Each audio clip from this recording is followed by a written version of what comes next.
Tempo comum, 25ª semana, segunda-feira. Tema: 13. A luz no candeeiro. Pontos a meditar. 1. Os cristãos devem iluminar o ambiente em que vivem. 2. Prestígio profissional. 3. Como astros no meio do mundo. Meu Senhor e meu Deus, creio firmemente que estás aqui, que me vês, que me ouves. Adoro-te com profunda reverência. Peço-te perdão dos meus pecados e graça para fazer com fruto este tempo de oração. Minha Mãe Imaculada, São José meu Pai e Senhor, meu anjo da guarda, intercedei por mim.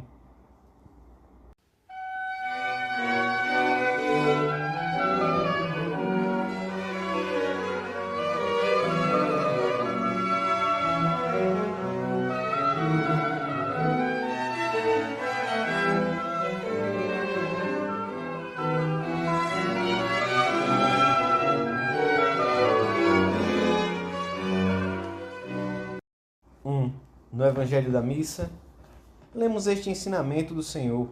Ninguém acende uma lâmpada e a cobre com um vaso ou a põe debaixo da cama, mas põe-na sobre o candeeiro, para que os que entram vejam a luz. Quem segue o Senhor, quem acende uma lâmpada, deve trabalhar não só pela sua própria santificação, mas também pela dos outros. Jesus Cristo ilustra-o com diversas imagens muito expressivas e acessíveis ao povo simples que o escutava. Em todas as casas se acendia a lamparina ao cair da tarde, e todos sabiam onde colocá-la e por quê. A lamparina era acesa para iluminar e devia ser colocada no alto, talvez pendurada num suporte fixo previsto para esse fim. Não passava pela cabeça de ninguém escondê-la de tal maneira que a sua luz ficasse oculta. Para que então iria servir? Vós sois a luz do mundo, tinha dito Jesus em outra ocasião aos seus discípulos. A luz do discípulo é a mesma do Mestre.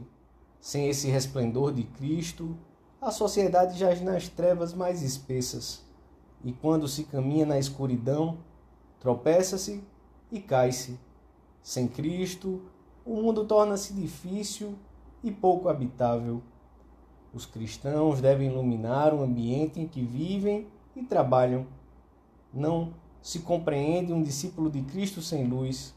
Seria como uma lâmpada colocada debaixo de um vaso ou da cama.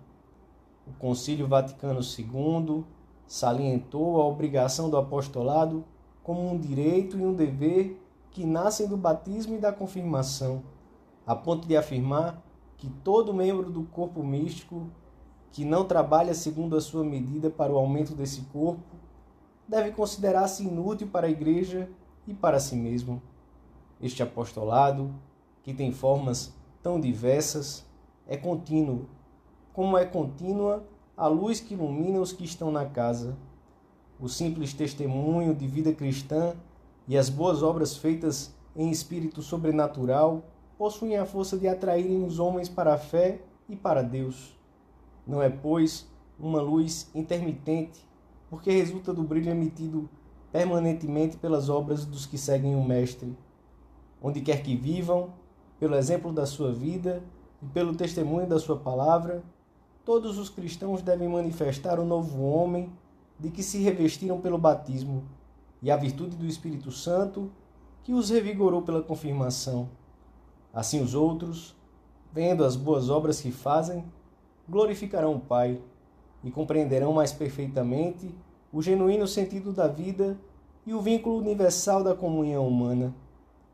Vejamos hoje se aqueles que trabalham ombro a ombro conosco, os que vivem ao nosso lado, debaixo do mesmo teto, os que se relacionam conosco por um ou outro motivo, recebem de modo habitual essa luz que lhes indica amavelmente o caminho que conduz a Deus.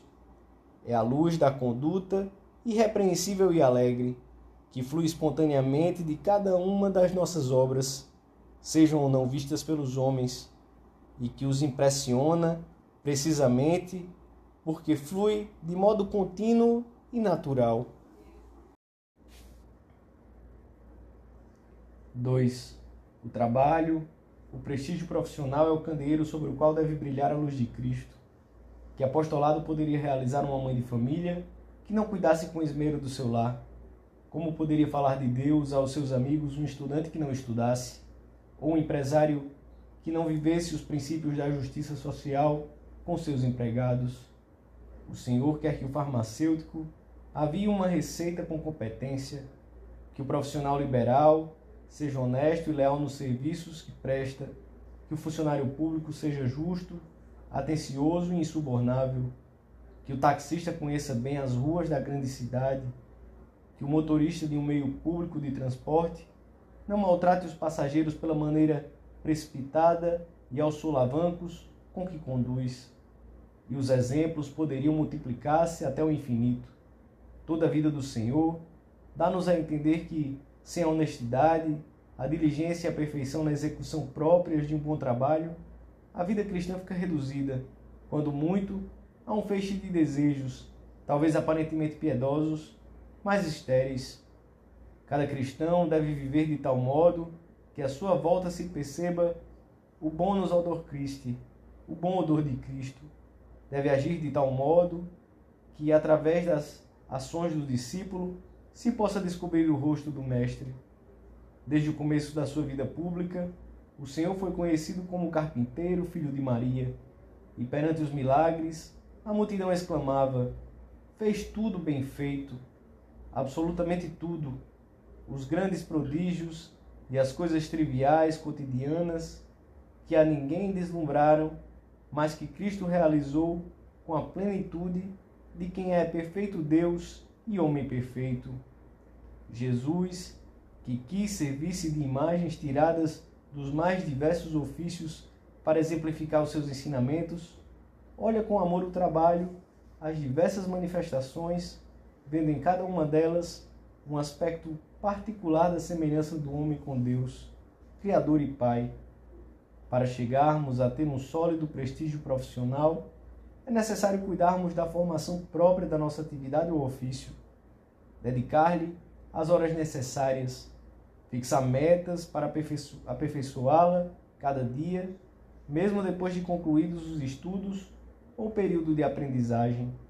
Os conhecimentos profissionais devem ser vistos por nós como um cabedal posto por Deus nas nossas mãos para que o façamos crescer. Não nos esqueçamos nunca de que, para nós, a vocação profissional é um elemento da vocação cristã. Como consequência lógica desta seriedade no exercício da atividade profissional, o fiel cristão terá entre os seus colegas a reputação de bom trabalhador ou de bom estudante que lhe é necessária para realizar um apostolado profundo.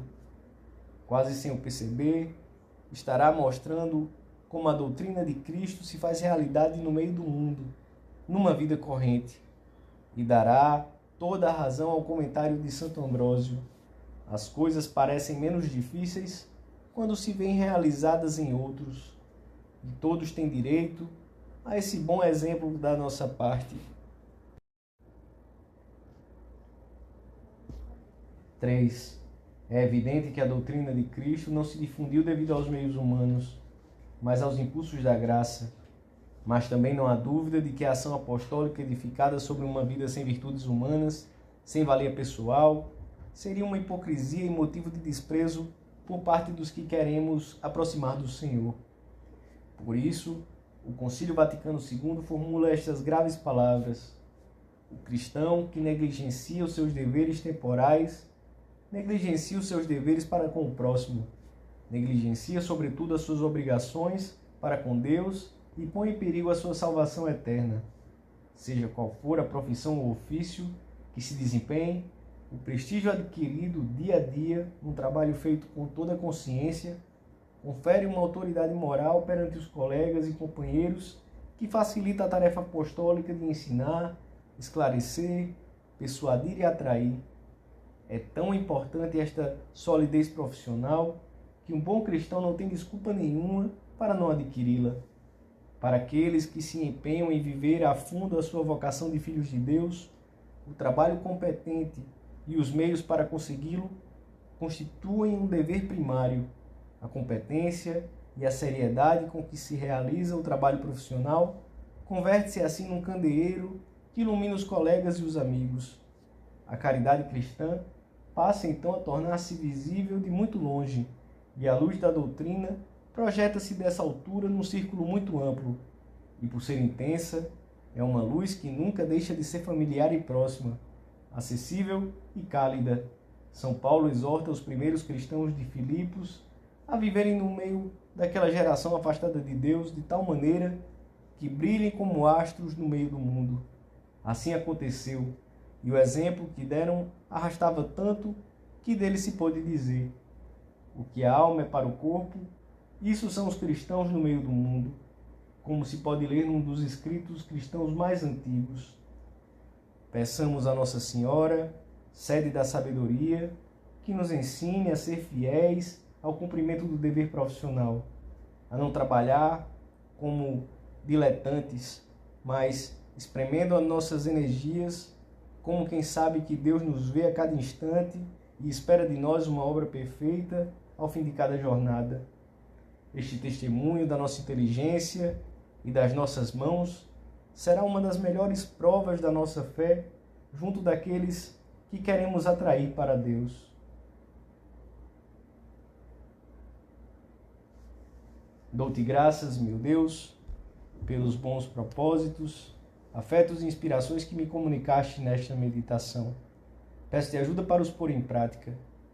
Minha Mãe Imaculada, São José, meu Pai e Senhor, meu anjo da guarda, intercedei por mim.